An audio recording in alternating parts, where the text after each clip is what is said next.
तर नमस्कार शेतकरी मित्रांनो.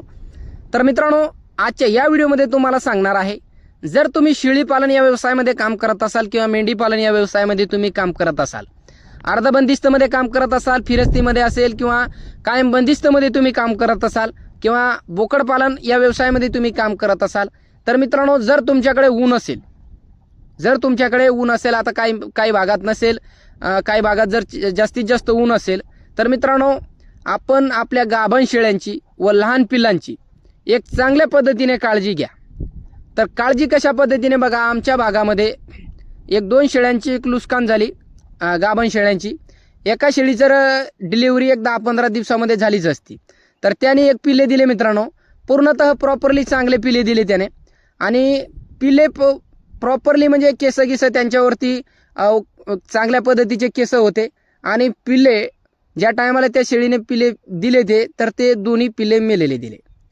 तर मेल्याच्या नंतर बघा, हे फक्त उन्हामुळे झालं, त्याच्यावरती दुसरी काही बिमारी नाही किंवा काय नाही. तशाच पद्धतीने 1-2 दिवसामध्ये एका शेतकरी मित्राचे 1 दिवस अगोदर एका शेळीचे 1-2 पिल्ले मेले, म्हणजे गाभडी एक शेळी, आणि त्याच्यानंतर पुन्हा एक शेळी गाभडी, म्हणजे ती एक पाट होती मित्रांनो. सुरुवातीला त्याने एक पाटच दिली, पण त्याच्यावरती सुद्धा केस नव्हते. याच्या अगोदर तुम्हाला सांगितले त्या पिल्लावरती केस होते, पण याच्यावरती केस नव्हते. याच्यामध्ये थोडंसं एक जीव होता, पण ती एक थोड्या वेळात ती सुद्धा दगवली. तर मित्रांनो, हे फक्त उन्हामुळे होतंय. आणि त्याच्याच बरोबर एका मित्राचे एक दीड महिन्याच्या एक ह्या रेंजमध्ये, 1.5 महिने 1 महिने ह्या रेंजमध्ये 3 पिल्लाची मृत्यूमुख झाली. 3 पिल्लाची मृत्यूमुख झाली, ते पण एकाच कारणामुळे. त्या पिल्लांना लागली संडास मित्रांनो. आणि तो जो आपला मित्र आहे तो फिरस्तीमध्ये काम करत होता. तर फिरस्तीमध्ये काम करत असताना हे पिल्ले फिरस्तीमध्ये चरण्यासाठी सोडले, आणि त्याच्यानंतर त्या पिल्लांना संडास लागली. संडास लागल्याच्या नंतर ते पिल्लांची मृत्यूमुख झाली. आता मित्रांनो, ही मृत्यूमुख तुमच्या फार्मवरती होऊ नये किंवा तुमच्या शेळ्या गाभडू नये, त्या कारणामुळे आपण कशा पद्धतीने शेळ्याची काळजी घेतली पाहिजे ते तुम्हाला आज आपण या व्हिडिओमध्ये संपूर्ण बारीक सारीक गोष्टीची माहिती देणार आहे. पूर्णतः मोकळी चर्चा होणार आहे. शेवटपर्यंत व्हिडिओ नक्की बघा. सुरुवात मला एका मित्राने सुद्धा कमेंट केली. याच्या अगोदर आपण व्हिडिओ बनवला होता की एक बोकडांची मृत्यूमुख झाली बाबा आमच्या मित्रांची. एक 45,000चा मेल जो आहे, एका फार्मवरून त्याने एक पाट आणि बोकड आणले बिटलची. त्याच्यामधली एक पाट सुद्धा खूप बेजार झाली, त्याने डॉक्टरने वाचवली. आणि जो बोकड आहे तो दगवला. कशामुळे? फक्त ह्या उन्हामुळे. आता बघा, 10-15 दिवस झाले ऊन आमच्या इकडे भरपूर आहे, भरपूर असं ऊन आहे मित्रांनो. याच्या अगोदर तुम्हाला आपण सांगितलं एका व्हिडिओमध्ये, गारपिटी आमच्या भागात झाली, त्याच्यामध्ये भरपूर असं आमच्या इकडे जंगल पूर्णतः हिरवं झालं. आता हिरवं झाल्याच्या नंतर पुन्हा जशा पद्धतीनं हिरवं झालं तशा पद्धतीने पूर्णतः वाळून सुद्धा गेलं, फक्त या उन्हामुळे. 10 ते 15 दिवसामध्ये, कमीत कमी 15 दिवस झाले असेल, तर जास्तीत जास्त ऊन आमच्याकडे आहे. तर अशा पद्धतीने काही मित्राच्या भागामध्ये, तुमच्या भागामध्ये ऊन जर असेल तर काळजी घ्या आपल्या प्राण्यांची. आता एका मित्रानं मला कमेंट केली की दादा तुम्ही खोटं बोलताय, जो बोकड मेला आहे तो तुम्ही खोटं बोलताय. आता खोटं मी बोलत नाही, खोटं बोलण्यासारखं त्याच्यामध्ये काहीच नाही मित्रांनो. जर काही मित्रांची मृत्यूमुख होत असेल, प्राणी आता एक तुम्हाला सांगितलं आपण, शेळ्या गाभड्या 2-3 पिले ते मेले, 3 हे मेले, तर आता हे पिले काय वापस येणार नाही, आणि त्या शेतकरी मित्रांचं काय त्यांना कोणी भरपाई करून देणार नाही. पण याच्या जागी आपले तरुण मित्र, शेतकरी मित्र या व्यवसायामध्ये काम करतायत, तर मित्रांनो, त्यांचं जर काहीतरी आपल्या व्हिडिओ मार्फत चांगलं झालं तर त्या आशेने आपण हा व्हिडिओ बनवतो. आता कोणी काय कमेंट करेन त्याच्यावरती मी लक्ष देत नाही. तर मित्रांनो, आपण काळजी कशा पद्धतीने केली पाहिजे शेळ्यांची व लहान पिल्लांची कशा पद्धतीने घेतली पाहिजे ते तुम्हाला सांगणार आहे. सुरुवात म्हणजे अर्ध बंदिस्तमध्ये किंवा पूर्णतः बंदिस्तमध्ये जर तुम्ही काम करत असाल, तर आपला जो फार्म आहे हा जर पत्राचा असेल मित्रांनो, तर पत्राचा जो फार्म असतो, तर याच्यामध्ये भरपूर अशी गरमाट होती. आता गरमाट म्हणजे खाली कोबा जर असेल तुमचा, तर त्याच्यामुळे कोबा सुद्धा गरम होतो आणि वरचे पत्र सुद्धा गरम होतात. तुम्हाला भरपूर अशा व्हिडिओमध्ये आपण सांगितलं.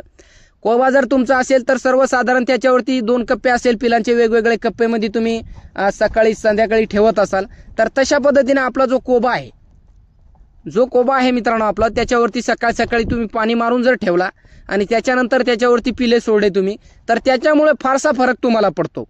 आणि दिवसातून 1-2 वेळेस आपलं पत्राचा शेड आहे, तर त्याच्यावरती तुम्ही पाणी गिनी जर टाकला तर ते सुद्धा पत्र थंडे राहत असतात. आता त्याच्यामुळे तुमच्या फार्मवरती संडास पिल्लांना लागणार नाही, आणि शेळ्या जे एक गाभाडण्याचे चान्सेस आहे हे सुद्धा कमी होईल.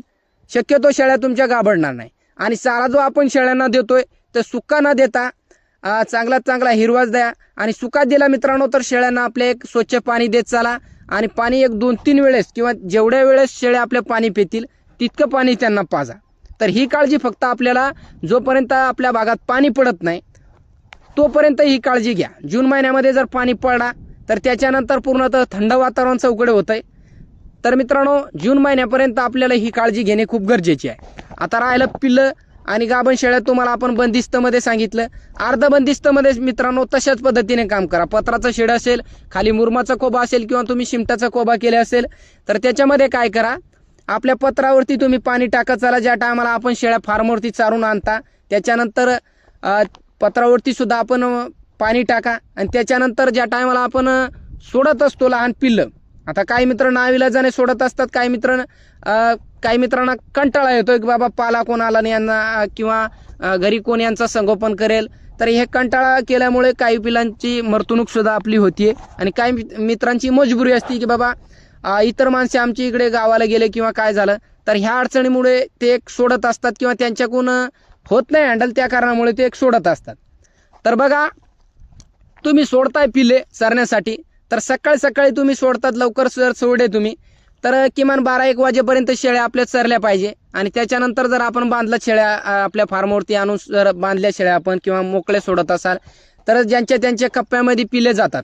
पण ज्या टायमाला आपण सोडतोय मित्रांनो तर त्या टायमाला आपल्या एक लेंडी गिंडी झाडणारा जर माणूस कोणी असेल किंवा नसेल सुद्धा तरी आपण जर पाणी मारून त्या एक पिल्लांच्या जो कोबा केलेला त्यांचा कप्पा असतो त्याच्यावरती तुम्ही पाणी मारून आपले पिल्लं व शेळ्या सोडून तुम्ही चारण्यासाठी जा. तर त्याच्यानंतर काय होतं, पाणी गिनी आपण मारून दिलं मित्रांनो तर ते थंड राहतंय. थंड राहिल्याने काय होतं, ते पिल्ले किती जर इकडे तिकडे पळाले असतील उन्हामध्ये इकडे तिकडे त्यांना पाणी गिनी तर तुम्ही पाणीच्या आश्रयानंच शेळ्या चारा. एक 4-8 दिवस जोपर्यंत जून महिन्याचं पाणी पडत नाही मित्रांनो तर तुम्हाला सांगतो आमच्या इकडे भरपूर अशी नुकसान व्हायला लागली. आता ही नुकसान तुमची झाली नाही पाहिजे त्या कारणामुळे आपण हा व्हिडिओ बनवतो. तर याच्यामुळे बघा पाणी शेळ्यांना जास्तीत जास्त पाजा. लहान पिल्लं जर शेळ्यामध्ये तुम्ही सोडे असेल तर जास्तीत जास्त शेळ्यासुद्धा लांबपर्यंत फिरू नका उन्हामध्ये. आणि पाणी आपण टाकत चाला. कोबा असेल तर कोबा जास्तीत जास्त गरम होतो त्याच्यामुळे संडास लागायला लागली पिलांना. आता राहिला प्रश्न जे काही आपले मित्र फिरस्तीमध्ये काम करत असतील. आता फिरस्तीमध्ये बघा सकाळी कोणी 10ला सोडतंय, कोणी 7ला सोडतंय, कोणी 8ला सोडतंय, कोणी 11-12 वाजता सुद्धा शेळ्या सोडत असतात. आता ज्याचं त्यांचं टाईम आहे तर ते कोणी संध्याकाळपर्यंत चारतात 5 वाजेपर्यंत, कोणी 6-6:30 वाजेपर्यंत, संध्याकाळचे 6 ते 7:30 वाजेपर्यंत, कोणी ज्याचं त्यांचं वेगवेगळं हिशोब आहे. तर बघा वेगवेगळं नियोजन वेगवेगळ्या पद्धतीने एक संपूर्ण मित्र एक शेळी पालन करतायत. आता कोणी लेटपर्यंत कोणी चारतंय, कोणी 5लाच नेऊन बांधतंय, कोणी 4लाच नेऊन बांधतंय. तर बघा दिवसभर फक्त आपल्याला एकच काळजी घेतली पाहिजे. तुम्हाला जेवढे नुकसानी आपण सांगितले मित्रांनो तर हे फक्त आपल्या जास्तीत जास्त फिरस्ती शेळी पालन. तुम्हाला दोन्ही शेळी जर आपण गाभड्यात तर ते फिरस्ती शेळी पालनामध्ये. आणि जे पिल्लांची मरतणूक झाली तर एका मित्राने आपलं काय केलं, पाला आणण्याच्या एका कंटाळ्यामुळे एक कंटाळा केल्यामुळे काय झालं, आता पाला आणला घरी सांभाळणारे माणसं असून सुद्धा त्याने एक थोडं कंटाळा केला की सोडून द्या पिले शेळ्यामध्ये चरतात काय होत नाही यांना. तर याच्यामुळे ह्या निष्काळजीपणामुळे त्यांची एक 3 पिलांची मरतणूक झाली. आता 3 पिलांची मरतणूक झाली मित्रांनो तर त्याच्यानंतर सुद्धा जे राहिले सुले पिले ते सुद्धा ते एक त्याच्यामध्ये चाहत आहे फिरस्तीमध्ये. डॉक्टरला दाखवले बाकीचे पिले, आता त्यांची संडास गिंडास ते एक चांगल्या पद्धतीचे डॉक्टरनी चांगल्या पद्धतीचे त्यांना सल्ला दिला, रिकवर ते झाले पिले.